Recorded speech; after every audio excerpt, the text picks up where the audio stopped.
الحمدللہ والصلاة والسلام علی رسول اللہ وعلی آلہ واصحابہ اجمعین، اما بعد فاعوذ باللہ من الشیطان الرجیم، بسم اللہ الرحمن الرحیم۔ رب اشرح لی صدری ویسر لی امری واحلل عقدۃ من لسانی یفقہوا قولی۔ ان فی خلق السماوات والارض واختلاف اللیل والنہار والفلک التی تجری بما ینفع الناس۔ مائی ڈیئر آڈینس، السلام علیکم ورحمۃ اللہ وبرکاتہ۔ جیسا کہ آپ سب کے علم میں آ چکا ہے کہ آج ہمارے سیمینار کا ٹاپک کیا ہے؟ محبت۔ سب سے پہلے میرا آپ سب سے ایک یہ سوال ہے، آپ سب لوگ سب سے زیادہ کس سے محبت کرتے ہیں؟ ریالٹی بتائیے گا آپ لوگ۔ اللہ سے محبت کرتے ہیں؟ سب لوگ اللہ سے محبت کرتے ہیں؟ ماشاء اللہ۔ یقیناً ہمیں حقیقی محبت بھی اپنے رب سے ہونی چاہیے، لیکن آج ہم لوگ اپنا جائزہ لیں گے کہ صرف زبان سے یہ بات کہہ رہے ہیں کہ ہم اللہ سے محبت کرتے ہیں، یا ہمارے اعمال بھی ایسے ہیں جو یہ ظاہر کریں کہ ہاں ہم اللہ سے محبت کرتے ہیں۔ محبت کی بنیاد واقفیت پر ہوتی ہے۔ عموماً ہم انہی ہستیوں سے محبت کرتے ہیں جن سے ہمیں واقفیت حاصل ہو۔ بالکل ناواقف ہستی سے محبت پیدا کرنے کا سوال ہی نہیں اٹھتا۔ فار ایگزامپل، آپ سب مجھ سے محبت کرتے ہوں گے؟ نہیں کرتے ہوں گے نا، کیونکہ آپ لوگ ہمیں جانتے نہیں ہیں۔ اسی طرح دل میں اللہ سبحانہ و تعالیٰ کی سچی محبت تبھی پیدا ہو سکتی ہے جب ہمیں اس کی ذات اور صفات سے واقفیت حاصل ہو۔ اب معرفت الہی کی ضرورت کیوں ہے؟ ہماری لائف بالکل سموتھ چل رہی ہے، سب کچھ ٹھیک چل رہا ہے، دین وائی ڈو وی نیڈ معرفت آف اللہ سبحانہ و تعالیٰ؟ معرفت الہی کی ضرورت اس لیے ہے کیونکہ جب تک ہمیں معرفت الہی حاصل نہیں ہوگی تب تک ہمارے دل میں وہ محبت نہیں آئے گی جو ہمیں اپنے رب سے ہونی چاہیے۔ بظاہر یا خوف سے ہمارے اعمال تو ہو سکتے ہیں کہ ہم اللہ کے ڈر سے نماز پڑھ لیں، قرآن پڑھ لیں، لیکن جو محبت کا حقدار ہمارا رب ہے، ہم اس حق کو نہیں ادا کر پائیں گے۔ لیکن جب ہمیں معرفت الہی حاصل ہو جائے گی تب ہماری زندگی ایک بہت خوبصورت سا ٹرن لے گی۔ پھر ہر عمل کرنے کا ایک الگ ہی مزہ ہوگا، کیونکہ تب ہمیں یہ پتہ ہوگا کہ ایسا ہے ہمارا رب، ہمارے رب میں یہ صفاتیں بھی موجود ہیں۔ اسلام کے بنیادی عقائد میں سب سے پہلا عقیدہ خدا پر ایمان لانا ہے۔ خدا پر ایمان لانے کا مطلب یہ ہے کہ اس کی ذات پر بھی ایمان ہو اور اس پر بھی ایمان ہو کہ وہ تمام اچھے صفات کا جامع ہے۔ انشاءاللہ آج ہم اپنے رب کو اس کی صفات کے ذریعے جاننے کی کوشش کریں گے۔ اللہ سبحانہ و تعالیٰ ایسی ذات ہے کہ جس کے بارے میں ہم جتنا بتا دیں اس کا حق نہیں ادا کر سکتے۔ یہاں پہ ہم آپ کو جو کچھ بھی بتا دیں، آپ لوگ کو جتنا سمجھ میں بھی آ جائے، تب بھی ہم اللہ کی ذات کا حق نہیں ادا کر سکتے۔ لیکن اگر ہم اپنے رب کو پہچاننے کی کوشش بھی نہ کریں تو یہ ہماری غلطی ہوگی۔ کم سے کم ہم اپنے رب کو پہچاننے کی کوشش تو کریں کہ کیا ہے ہمارا رب۔ تو آئیے آج ہم اپنے رب کو اس کی ذات اور صفات سے پہچاننے کی کوشش کرتے ہیں تاکہ اس سے حقیقی محبت کو محسوس کر سکیں۔ اللہ سبحانہ و تعالیٰ کی صفاتی نام جیسے الرحمن، الرحیم، المالک، ان سب سے تو آپ واقف ہوں گے کہ اللہ تعالیٰ الرحمن ہے، الرحیم ہے، المالک ہے۔ آج ہم لوگ اللہ سبحانہ و تعالیٰ کی ایک بہت پیاری سی صفت کو جانیں گے۔ اللہ سبحانہ و تعالیٰ کی ایک صفت ہے العفو۔ العفو کا مطلب ہوتا ہے کسی چیز کو اس طرح سے مٹا دینا کہ گویا وہ چیز کبھی تھی ہی نہیں۔ اللہ سبحانہ و تعالیٰ العفو وہ ہوتا ہے جو ہمارے گناہ کو اوور لک کرنے والا ہو، ایون اس قدر معاف کرنے والا ہو جیسے ہم نے کبھی وہ گناہ کیا ہی نہیں۔ عفو الغفور سے زیادہ پاورفل ہے۔ الغفور کا مطلب ہوتا ہے گناہ کو چھپا دینے والا۔ اللہ سبحانہ و تعالیٰ نے قرآن میں 5 مرتبہ العفو مینشن کیا ہے۔ فرمایا سورہ نساء سورہ نمبر 4 آیہ نمبر 43 میں فَأُولَٰئِكَ عَسَى اللَّهُ أَن يَعْفُوَ وَكَانَ اللَّهُ غَفُورًا رَحِيمًا۔ قریب ہے کہ اللہ اپنے بندوں کو معاف کر دے اور اللہ معاف کرنے والا اور بخشنے والا ہے۔ تو آئیے اب ہم یہ دیکھتے ہیں کہ ہمارا رب اپنے بندوں کو کس کس طرح معاف کرتا ہے۔ اگر کوئی شخص ہو جو بظاہر بہت گناہ کار ہو، بہت گناہ کرتا ہو، اور ہمیں پتہ ہو کہ وہ گناہ کرتا ہے، تو ہم لوگ کو کیا لگے گا کہ یہ تو اتنا گناہ کرتا ہے، اللہ سبحانہ و تعالیٰ تو اسے معاف ہی نہیں کر سکتے۔ اس کے لیے حدیث ہے صحیح مسلم کی، اس کے راوی حضرت ابو ہریرہ رضی اللہ عنہ ہیں۔ رسول اللہ صلی اللہ علیہ وسلم نے فرمایا، جب کوئی بندہ گناہ کرتا ہے اور پھر اسے احساس ہوتا ہے کہ میں نے گناہ کیا ہے، پھر وہ توبہ کے لیے اپنے رب کی طرف پلٹتا ہے، اور پھر جب اپنے رب سے جا کر اپنے گناہ کا اقرار کرتا ہے تو اللہ سبحانہ وتعالیٰ کیا کہتے ہیں؟ یہ میرا بندہ ہے جسے پتہ ہے کہ اس کا ایک رب ہے، وہ معاف بھی کر سکتا ہے اور سزا بھی دے سکتا ہے۔ اس کی جاننے کے علم پر کہ میں اسے معاف کر سکتا ہوں، میں اسے معاف کر دیتا ہوں۔ اور پھر اللہ تعالیٰ اپنے بندوں کو معاف کر دیتے ہیں۔ پھر بندہ کیا کرتا ہے؟ پھر سے غلطی کرتا ہے، پھر اپنے رب کے پاس جاتا ہے، پھر اللہ تعالیٰ معاف کر دیتے ہیں، اور یہ سلسلہ چلتا رہتا ہے۔ اس سے ہمیں کیا پتہ چلتا ہے کہ ہم بار بار غلطی کریں، بار بار اللہ سے معافی مانگیں؟ یہ لگ رہا ہے نہیں۔ اس حدیث کا مفہوم یہ ہے کہ اللہ سبحانہ و تعالیٰ ایسی ذات ہے جو ہمیں معاف کر دیتی ہے۔ اگر کوئی اولاد کوئی غلطی کرے اور اپنے والدین سے معافی مانگے تو والدین معاف کر دیتے ہیں، کیونکہ والدین اپنی اولاد سے بے پناہ محبت کرتے ہیں۔ اور لیکن اولاد اگر وہی غلطی بار بار کرے تو کیا والدین معاف کر پائیں گے؟ نہیں کر پائیں گے۔ والدین بھی کہہ دیں گے تم تو یہی غلطی بار بار کرتے ہو، ہم تمہیں کیسے معاف کر دیں؟ لیکن اللہ سبحانہ و تعالیٰ کیا کہتے ہیں؟ میں اپنے بندوں کو معاف کر دیتا ہوں۔ حقیقت یہ ہے کہ اللہ سبحانہ و تعالیٰ اپنے بندوں کو ہر حال میں درگزر کرنا چاہتے ہیں، بس بندوں کو ضرورت ہے کہ اپنے رب کی طرف پلٹیں، اس کی طرف رجوع کریں، اور پھر ہمارا رب اپنے بندوں کو معاف کرے گا۔ ایک واقعہ ہے، بنی اسرائیل میں ایک شخص تھا جس نے 99 قتل کیے تھے۔ پھر اسے اپنی غلطی کا احساس ہوا اور اس نے لوگوں سے پوچھا کہ مجھے کسی راہب کے بارے میں بتائیے، تو اسے کسی راہب کا پتہ بتایا گیا۔ اب وہ شخص اس راہب کے پاس گیا اور ان سے بولا کہ میں نے اپنی زندگی میں 99 قتل کیے ہیں، تو کیا میرے لیے توبہ کا کوئی امکان ہے؟ تو اس راہب نے کہا نہیں۔ تو اس شخص نے اس راہب کا بھی قتل کر دیا اور اپنی پوری سینچری پوری کر لی۔ پھر اس نے لوگوں سے پوچھا میری رہنمائی کسی بہت بڑے عالم کی طرف کیجیے۔ پھر لوگوں نے اس کی رہنمائی ایک بہت بڑے عالم کی طرف کی گئی۔ پھر وہ عالم کے پاس گیا، ان سے بولا میں نے اپنی زندگی میں 100 قتل کیے ہیں، کیا میرے لیے توبہ کا کوئی امکان ہے؟ تو وہ عالم نے کہا ہاں بالکل ہے، تمہارے اللہ کے بیچ اور تمہاری توبہ کے بیچ کون آ سکتا ہے؟ اور ساتھ میں یہ مشورہ بھی دیا کہ جہاں تم رہتے ہو وہاں سے ہجرت کر لو، کیونکہ وہاں کے لوگوں کا اثر تم پر اچھا نہیں پڑ رہا ہے، تو تم کہیں اور جا کے رہو۔ پھر وہ شخص ہجرت کے لیے نکل پڑتا ہے اور راستے میں اس کی موت کا وقت آ جاتا ہے۔ پھر رحمت کے فرشتے اور عذاب کے فرشتے دونوں ایک ساتھ نازل ہوتے ہیں۔ رحمت کے فرشتے کہتے ہیں کہ یہ شخص توبہ کر کے اللہ کی راہ میں ہجرت کر رہا تھا، اس لحاظ سے یہ جنتی ہوا، تو اس کی روح ہم قبض کریں گے۔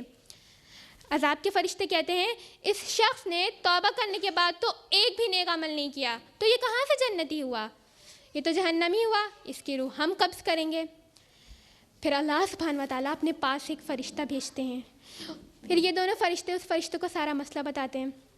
تو وہ فرشتہ کہتا ہے کہ تم فاصلہ ناپو جہاں سے یہ شخص چلا تھا اور جہاں یہ جا رہا ہے، اور یہاں اس کی موت ہو رہی ہے۔ حدیث میں آتا ہے اللہ سبحانہ و تعالیٰ نے اس وقت زمین کو حکم دے دیا کہ ایک طرف کی زمین پھیل جائے اور دوسری طرف کی زمین سکڑ جائے، تاکہ جہاں وہ شخص جا رہا تھا اس کا ڈسٹینس اس سے اور پاس ہو جائے، اور جہاں سے یہ شخص چلا تھا وہ ڈسٹینس اس سے اور دور ہو جائے۔ اور پھر اس فیصلے کی بنیاد پر رحمت کے فرشتے اس کی روح کو لے کے گئے، اور اللہ سبحانہ و تعالیٰ نے اس کی روح کو کہاں داخل کیا؟ جنت میں داخل کر دیا۔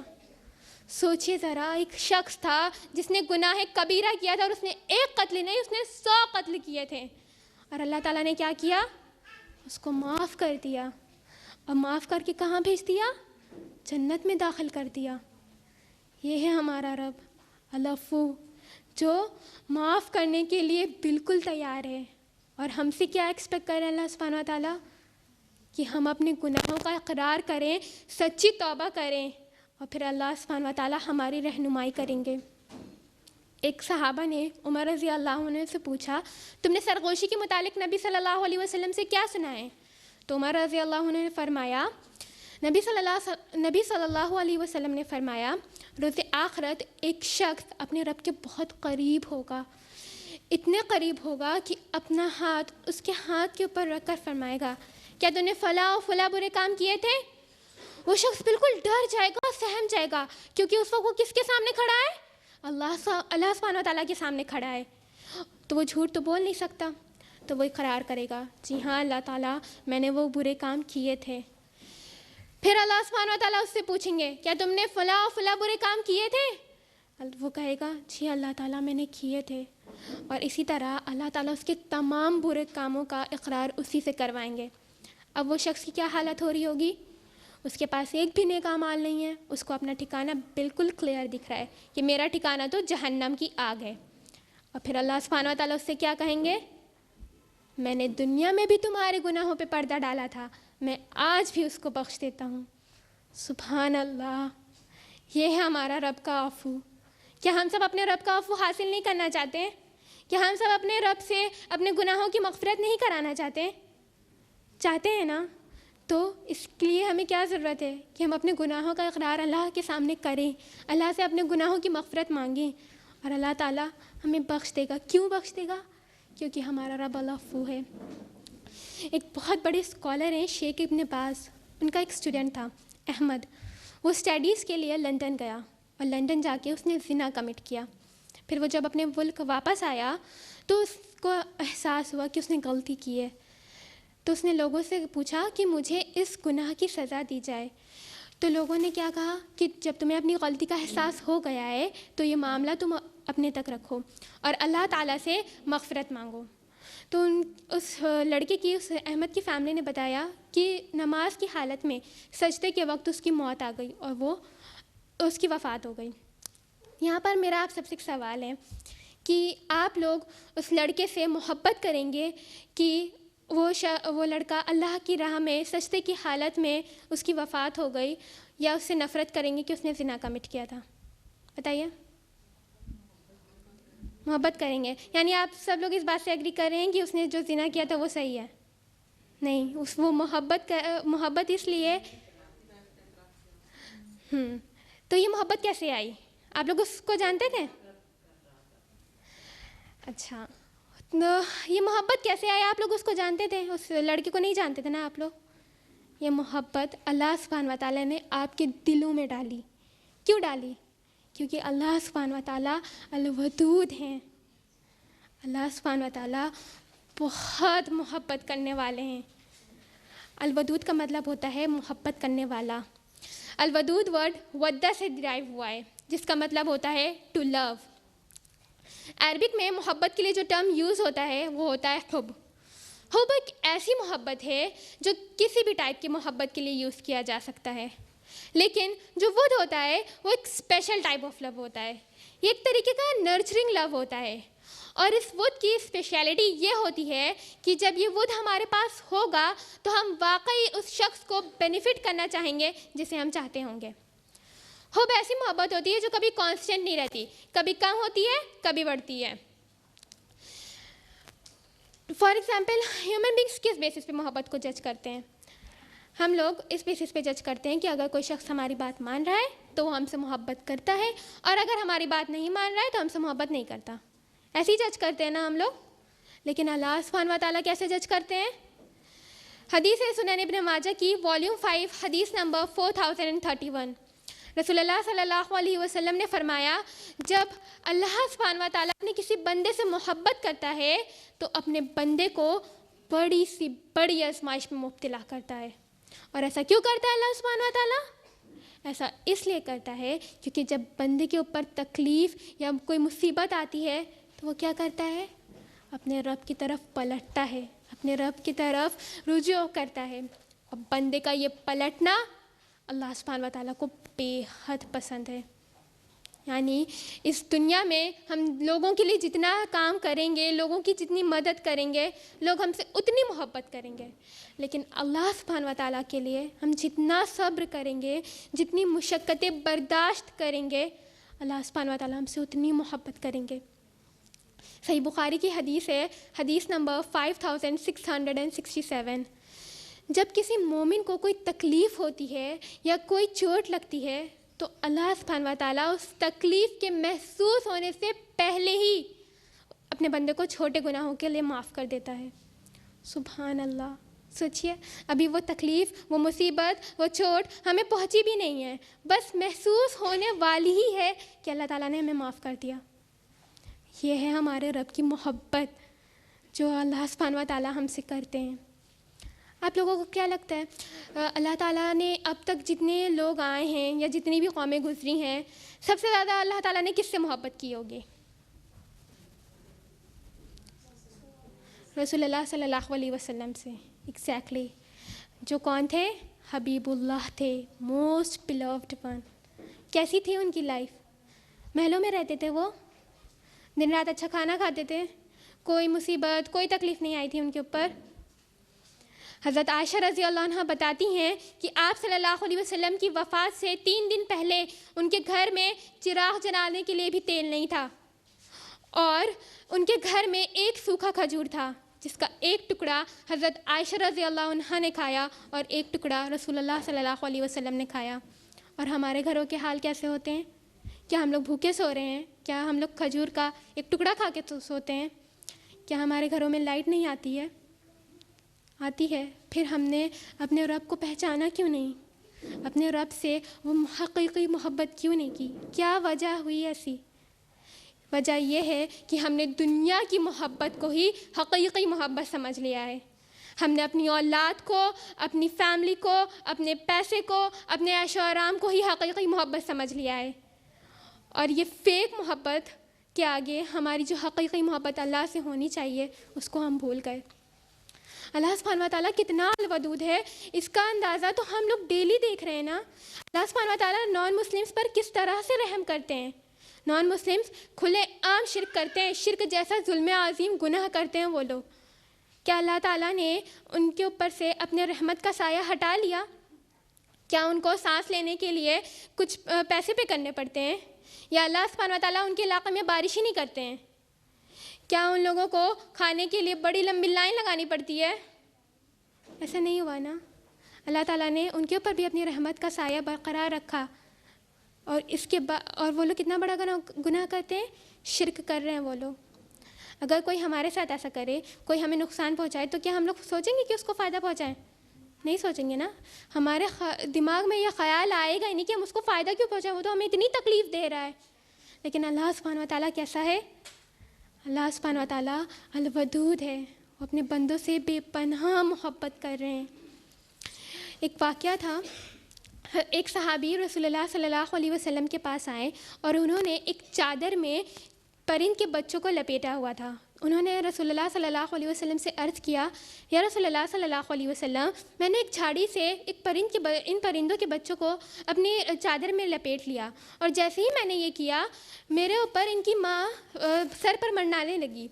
تو رسول اللہ صلی اللہ علیہ وسلم کھڑے ہو گئے اور فرمایا، تمہیں تعجب ہو رہا ہے اپنے بچوں کی محبت جو ماں سے ہوتی ہے وہ دیکھ کر؟ قسم ہے اس ذات کی جس نے مجھے حق کے ساتھ معبوس کیا. اور اللہ سبحانہ و تعالیٰ اپنے بندوں سے اس ماں سے بدر جہاں زیادہ محبت کرتے ہیں.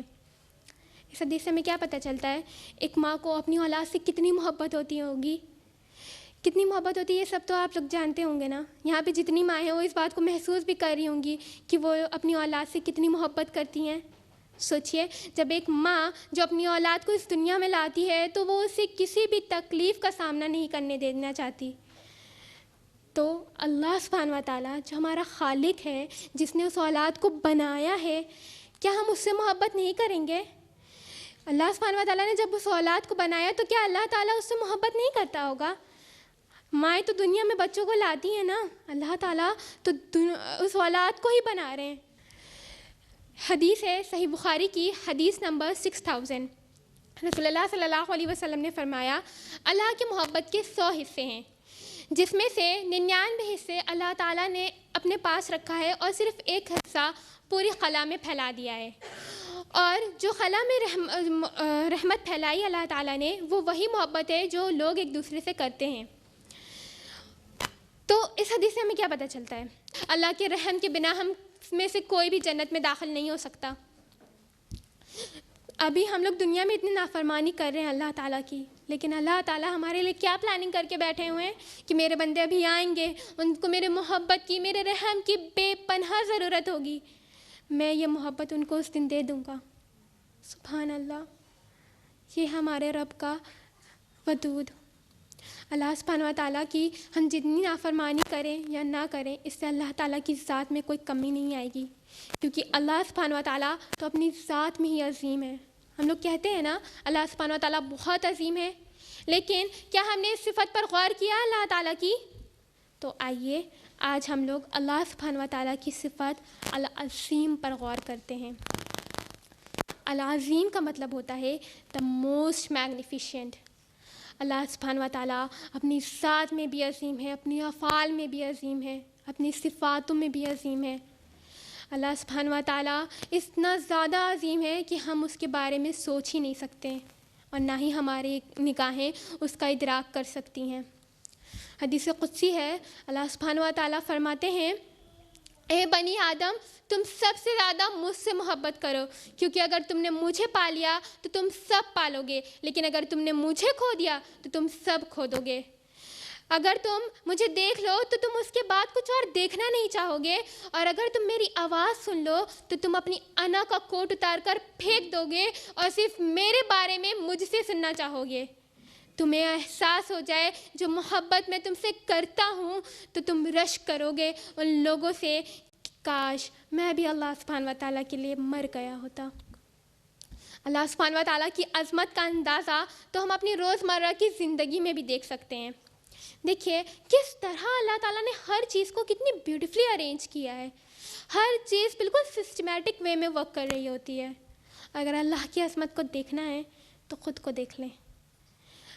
آپ لوگوں کو پتہ ہے ایک ہیومن باڈی میں 12 آرگن سسٹم ایک وقت پر ایک ساتھ ورک کر رہے ہوتے ہیں، اور یہ کسی انسان کی بس کی بات نہیں ہے کہ اتنے سارے سسٹم کو ایک ہی ٹائم پر ایک ساتھ ورک کرانا، وہ بھی پراپر فنکشننگ کے ساتھ۔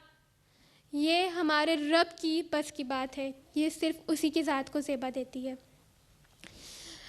امیون سسٹم ایک ایگزامپل ہے، ایک امیون سسٹم ایک سسٹم ہوتا ہے ہماری باڈی میں، جس کا ایگزامپل لے کر آج ہم اللہ کی عظمت کو جاننے کی کوشش کریں گے۔ ہم سب جب کچن میں کام کر رہے ہوتے ہیں تو اکثر ایسا ہوتا ہے کہ ہمارے ہاتھ میں یا انگوٹھے میں چاقو یا سیزر یا نائف سے کوئی زخم لگ جاتا ہے، تو کیا ہوتا ہے؟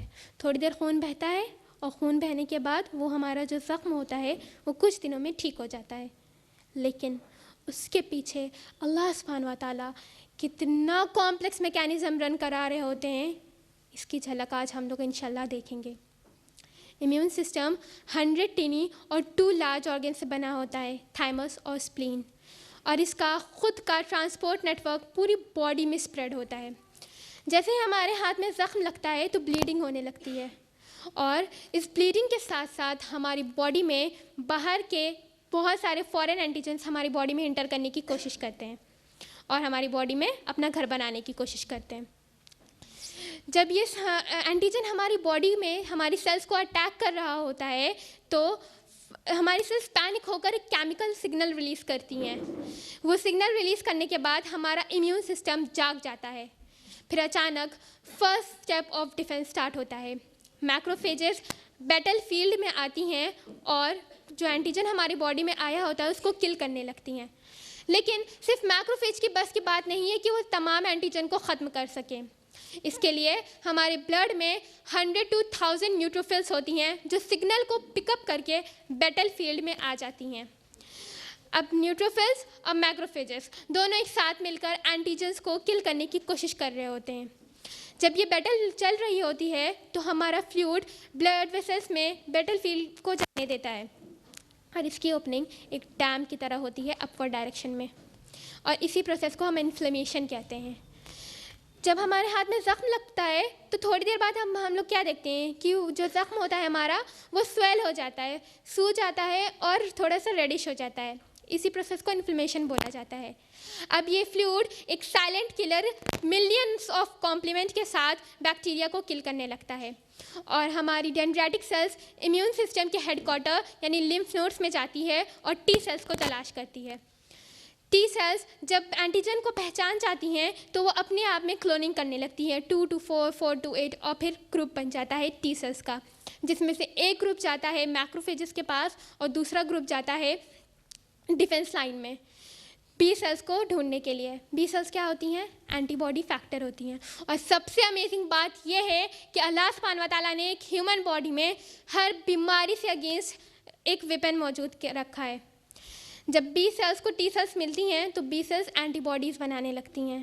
اینٹی باڈیز جب بن جاتی ہیں تو 1 سیکنڈ میں 2000 antibodies B cells produce کرتی ہیں، اور پھر بی سیلز اور ٹی سیلز مل کر تمام اینٹیجن کو ختم کر دیتی ہیں، اور سارے ریسورسز جو اس ٹائم پر ریلیز ہوئے ہوتے ہیں وہ سب اپنے آپ میں ختم ہو جاتے ہیں، اور ٹی سیلز میموری سیلز میں جا کر سیو ہو جاتی ہیں، تاکہ اگر وہ سیم اینٹیجن ہماری باڈی میں ری انٹر کرنے کی کوشش کرے تو وہ فوراً اٹیک کر سکیں۔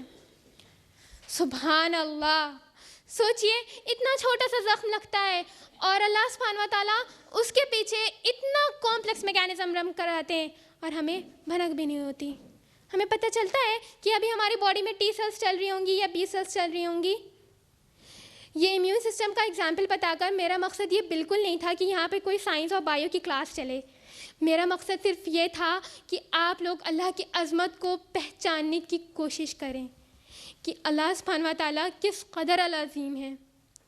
اب جب ہم نماز میں رکوع میں سبحان رب العظیم کہیں تو ہمارے دل سے نکلنا چاہیے واقعی ہمارا رب بہت عظیم ہے۔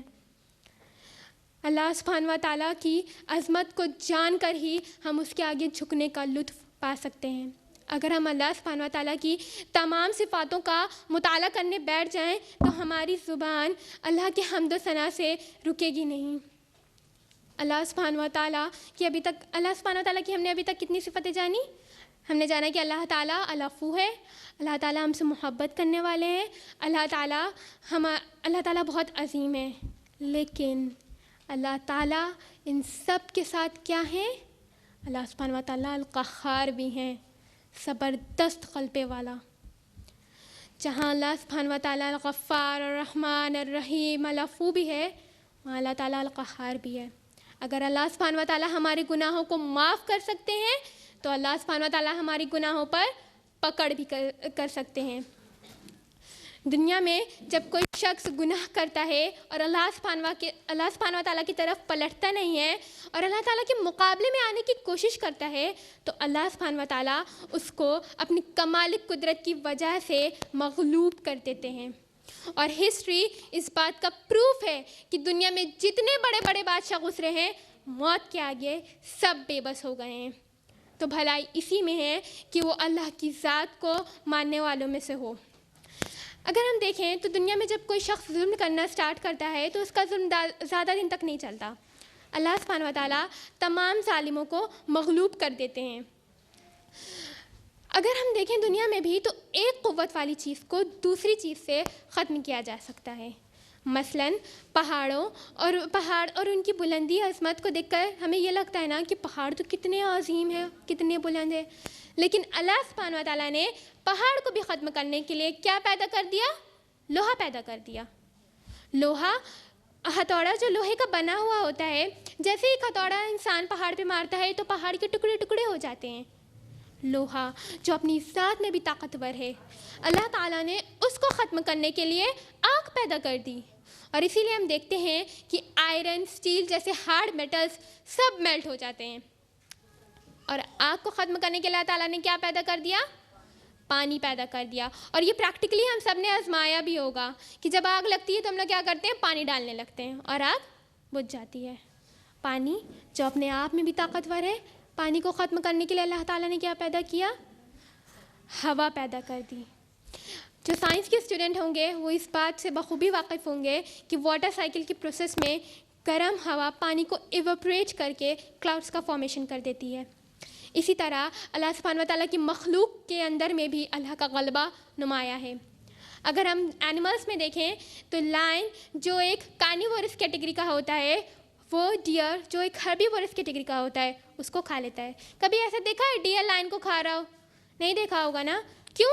کیونکہ اللہ سبحانہ و تعالیٰ نے شیر کو زیادہ اسٹرانگ بنایا ہے بنسبت ہرن کے۔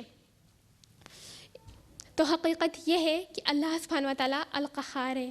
جو سارے اگزامپلس ابھی ہم لوگوں نے لیے ہیں کہ اللہ پہاڑوں کے، آگ کے، پانی کے، ہوا کے، ان سب کو یوز کون کر رہا ہوتا ہے؟ انسان یوز کر رہا ہوتا ہے. انسان ان تمام چیزوں پر غالب ہے. انسان چاہے تو ایک گن سے لائن کو شوٹ کر دے، اور ہتھوڑا تو انسان ہی یوز کر رہا ہوتا ہے، لیکن انسان پر بھی غالب کون ہے؟ اللہ سبحانہ و تعالیٰ. اللہ اکبر. حقیقت یہاں سے یہ ظاہر ہو چکا ہے کہ اللہ سبحانہ و تعالیٰ القہار ہیں. تو جب ہم سے کوئی مقابلہ نہیں ہو رہا ہو تو ہمیں کیا کرنا چاہیے؟ رحمت کے ساتھ، خوش دلی کے ساتھ اپنے رب کے آگے جھک جائیں اور کہیں یا اللہ، میرا آپ کے سامنے میرا جھکنا ہی میری طاقت کا ذریعہ ہے.